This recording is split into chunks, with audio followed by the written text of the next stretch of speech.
Cerita kasih sayang ibu. Mentari baru saja muncul di balik pepohonan yang berembun.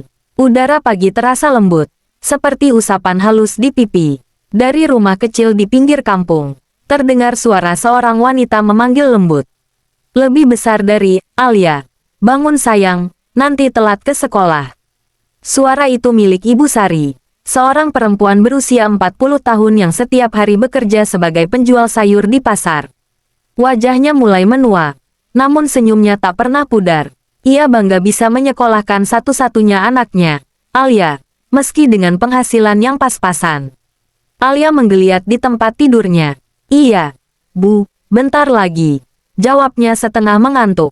Ibu Sari tersenyum. Ia tahu, anak gadisnya itu sering begadang belajar, atau sekadar membantu dirinya menyiapkan dagangan malam sebelumnya. Pagi itu seperti biasa. Dapur kecil mereka sudah ramai aroma tumisan. Nasi goreng sederhana, telur dadar, dan segelas teh hangat jadi sarapan favorit mereka berdua. Bu, nanti aku pulang agak sore ya. Ada latihan paduan suara buat lomba sekolah, kata Alia sambil memasukkan buku ke dalam tas.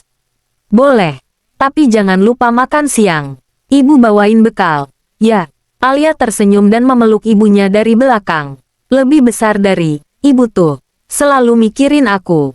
Padahal ibu sendiri belum tentu sempat makan. Ibu Sari tertawa kecil, membelai rambut anaknya. Lebih besar dari, namanya juga ibu. Nak, selama ibu bisa bikin kamu kenyang dan bahagia, ibu sudah cukup. Pelukan pagi itu hangat yang sederhana, tapi terasa dalam.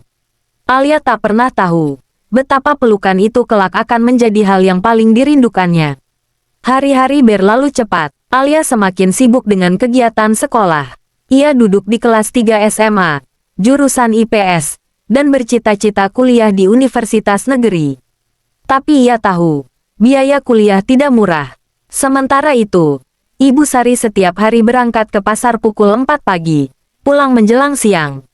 Ia membawa keranjang sayur yang kadang terasa lebih berat dari tubuhnya sendiri. Namun tak sekalipun ia mengeluh. Suatu sore, Alia memutuskan menjemput ibunya di pasar. Ia melihat ibunya sedang membereskan sisa sayuran yang belum terjual.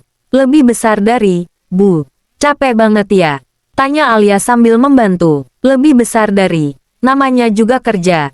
Nak, capek itu biasa, yang penting halal. Alia diam. Ia memperhatikan tangan ibunya yang penuh bekas luka kecil karena sering terkena pisau dan keranjang bambu.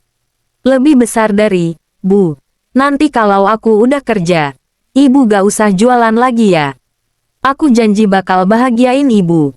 Ibu Sari tersenyum, tapi matanya berkaca-kaca. Lebih besar dari, ibu gak butuh kaya, Alia.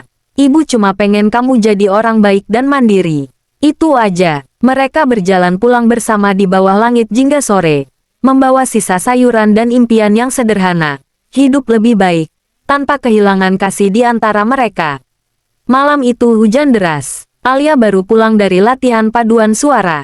Rumah mereka bocor di beberapa bagian. Ember-ember kecil berjejer menampung air. Ibu Sari sedang batuk di dapur. Lebih besar dari, Bu. Batuknya makin parah ya? Tanya Alia khawatir. Lebih besar dari, cuma masuk angin. Nak, gak usah khawatir. Tapi Alia tahu, ibunya sering memaksakan diri. Ia jarang berobat karena takut mengeluarkan biaya. Beberapa hari kemudian, Ibu Sari jatuh pingsan di pasar. Berita itu sampai ke Alia lewat telepon. Ia langsung berlari ke rumah sakit dengan air mata yang tak terbendung. Di ruang IGD, Alia menggenggam tangan ibunya yang lemah. Lebih besar dari, Bu, kenapa gak bilang kalau ibu sakit? Ibu Sari tersenyum tipis. Lebih besar dari, ibu gak mau kamu khawatir. Lagi pula, ibu masih pengen lihat kamu lulus, Alia. Kata-kata itu seperti belati. Alia menangis dalam diam, menatap wajah lelah itu, wajah yang selama ini jadi sumber kekuatannya. Setelah dirawat beberapa hari, Ibu Sari diperbolehkan pulang. Namun dokter menyarankan agar ia tidak bekerja terlalu berat. Alia mencoba mengambil alih sebagian tanggung jawab. Ia mulai berjualan online, membantu teman-teman memesan barang dari internet, dan bahkan menerima les anak-anak SD di sore hari. Lebih besar dari, Bu, aku bisa bantu kok. Ibu istirahat aja ya. Lebih besar dari, Alia, kamu itu harus fokus sekolah. Jangan kebanyakan mikirin ibu. Lebih besar dari, tapi ibu juga harus mikirin diri sendiri. Mereka berdua saling menatap. Satu mata penuh kasih, satu mata penuh tekad. Malam itu, setelah semuanya tenang, Ibu Sari duduk di samping Alia yang sedang belajar. Ia menatap wajah putrinya dengan senyum lembut. Lebih besar dari, Alia, kalau suatu hari ibu gak ada, kamu jangan sedih terlalu lama, ya. Hidup harus terus jalan. Alia berhenti menulis. Bu, jangan ngomong gitu. Aku gak bisa bayangin hidup tanpa ibu. Lebih besar dari, suatu saat kamu bakal bisa. Karena kasih ibu gak hilang meski ibu gak di sini. Hari kelulusan tiba. Alia berdiri di atas panggung dengan toga hitam sederhana. Ia menangis ketika mendengar namanya disebut sebagai salah satu lulusan terbaik. Namun di tengah kebahagiaannya, kursi di barisan tamu orang tua terlihat kosong. Ibu Sari tak bisa datang. Ia kembali dirawat di rumah sakit karena komplikasi paru. Setelah acara selesai, Alia berlari ke rumah sakit dengan masih mengenakan toga. Ia memeluk ibunya yang terbaring di ranjang. Lebih besar dari, Bu, Alia lulus. Ibu dengar gak? Lebih besar dari, ibu dengar. Sayang, ibu bangga banget. Air mata ibu Sari mengalir pelan. Tangannya lemah menggenggam jemari Alia. Lebih besar dari, janji sama ibu, teruslah berjuang. Meski ibu gak bisa nemenin. Alia menunduk, mencium tangan itu lama, sangat lama. Seolah ingin menyimpan hangatnya untuk seumur hidup. Beberapa hari kemudian, langit benar-benar kelabu.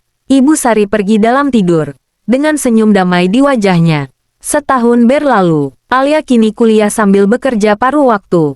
Di kamarnya, masih tergantung foto Ibu Sari dengan senyum khasnya. Setiap pagi, Alia menyiapkan teh dan sarapan, kebiasaan yang dulu dilakukan ibunya. Ia akan menatap foto itu sambil berbisik. Lebih besar dari, selamat pagi, Bu. Hari ini Alia mau kerja dan kuliah. Doain ya. Kadang, saat malam, ia menulis surat untuk ibunya. Surat yang tak pernah dikirim, hanya disimpan di kotak kayu kecil. Salah satu suratnya berbunyi, lebih besar dari, Bu, aku rindu. Tapi aku juga bahagia, karena aku bisa terus hidup dengan semua pelajaran yang ibu kasih. Ibu gak pergi, kan? Ibu cuma pindah tempat, tapi tetap di sini, di hatiku. Alia menatap langit sore dari jendela. Hujan turun lembut, seperti dulu. Ia tersenyum, bukan karena kesedihan, tapi karena akhirnya ia mengerti. Kasih sayang seorang ibu tidak berakhir saat nafas berhenti. Ia berubah menjadi kekuatan, menjadi cahaya yang menuntun langkah anaknya sepanjang waktu. Tamat, kasih sepanjang waktu.